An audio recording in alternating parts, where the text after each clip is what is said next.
Assalamualaikum warahmatullahi wabarakatuh. Alhamdulillah wassalatu wassalamu ala Rasulillah wa ala alihi wa sahbihi wa man walah. Hari ini kita ingin berbicara tentang fenomena alam gaib. Alam gaib secara definisi artinya alam yang tidak hadir pada saat kita berbicara. Artinya pada saat kita berbicara, apa yang kita bicarakan itu tidak ada di hadapan kita. Mungkin bisa jadi peristiwa itu sudah terjadi, diceritakan oleh orang lain, tapi kita tidak menghadirinya. Atau peristiwa tersebut terjadi di kemudian hari, yang tidak bisa kita lihat pada saat kita berbicara. Atau terjadi pada saat kita berbicara, namun kita tidak menyaksikannya. Ini yang disebut dengan gaib. Karena di dalam bahasa Arab ada istilah dhamir gaib. Dhamir gaib adalah kata ganti orang yang tidak hadir bersama kita saat pembicaraan. Maka ini definisi gaib. Jadi kalau kita lihat definisi tersebut, bisa jadi kegaiban itu relativitas dan bisa juga kegaiban itu pada saat di waktu tertentu dia adalah permanen, tapi di kesempatan lain dia akan terbuka. Apa yang kita maksud dengan pernyataan ini? Kegaiban yang sifatnya relatif, yaitu mungkin pada saat kita berbicara, kita tidak mengetahui peristiwa tersebut. Tapi di kemudian hari kita bisa mengetahuinya.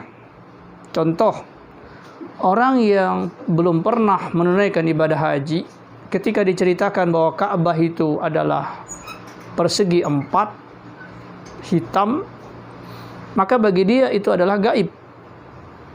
Namun ketika dia diberikan kesempatan untuk menunaikan ibadah haji, kemudian dia melihat bentuk Ka'bah tersebut, maka kegaiban ini tersingkap bagi dia, sehingga dia bisa melihatnya dan menyaksikannya. Ini namanya gaib relatif. Saat dia berbicara, dia belum mengetahuinya, tapi di kemudian hari dia bisa mengetahuinya. Atau kegaiban yang memiliki referensi untuk dijelaskan secara benar. Hari ini kita berbicara tentang Rasulullah. Sebenarnya itu adalah masalah kegaiban, karena kita tidak pernah mendengar atau melihat Rasulullah sallallahu alaihi wasallam secara langsung.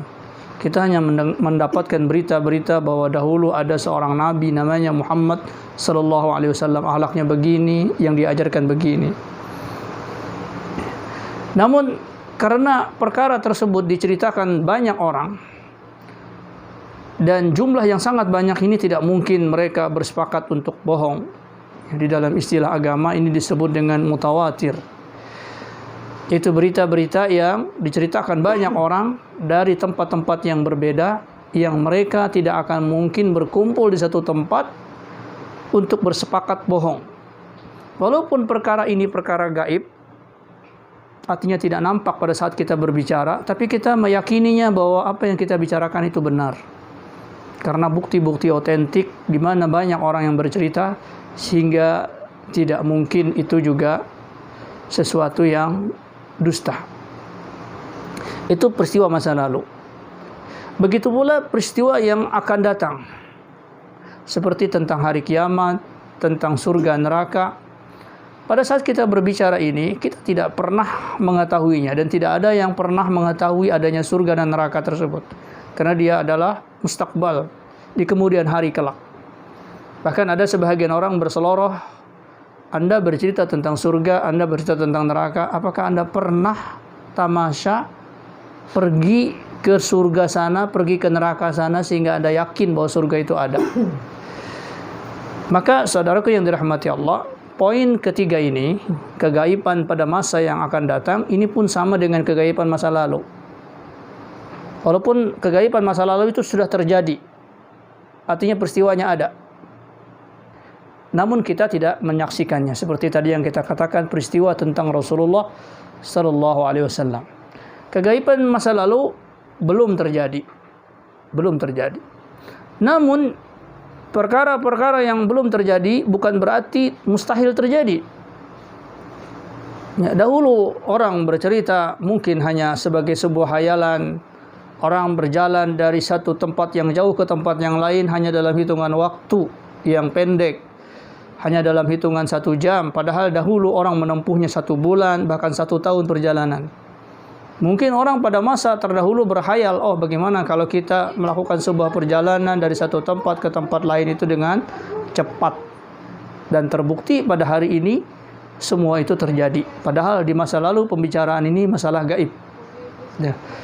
Kalau perkara yang terjadi di dunia ini saja yang diatur oleh manusia terjadi, bagaimana pembicaraan pula tentang hari akhirat atau hari kiamat? Mungkin ketika kita berbicara bahwa hari di akhirat kelak itu sama dengan 1000 tahun, kita tidak bisa membayangkannya. Bagaimana satu hari dalam jumlah waktu yang sangat panjang 1000 tahun. Ya. Namun ketika orang sudah mengalaminya, maka peristiwa tersebut tidak bisa dipungkiri. Ini yang disebut dengan kegaiban yang kedua atau yang ketiga, yaitu kegaiban untuk masa-masa yang akan datang. Dan inilah poin yang akan kita bicarakan selanjutnya. Ini hanya sekedar muqaddimah untuk memahami pembicaraan tentang masalah ghaibiyah. Aqulu qawli hadza wa astaghfirullah. Assalamualaikum warahmatullahi wabarakatuh.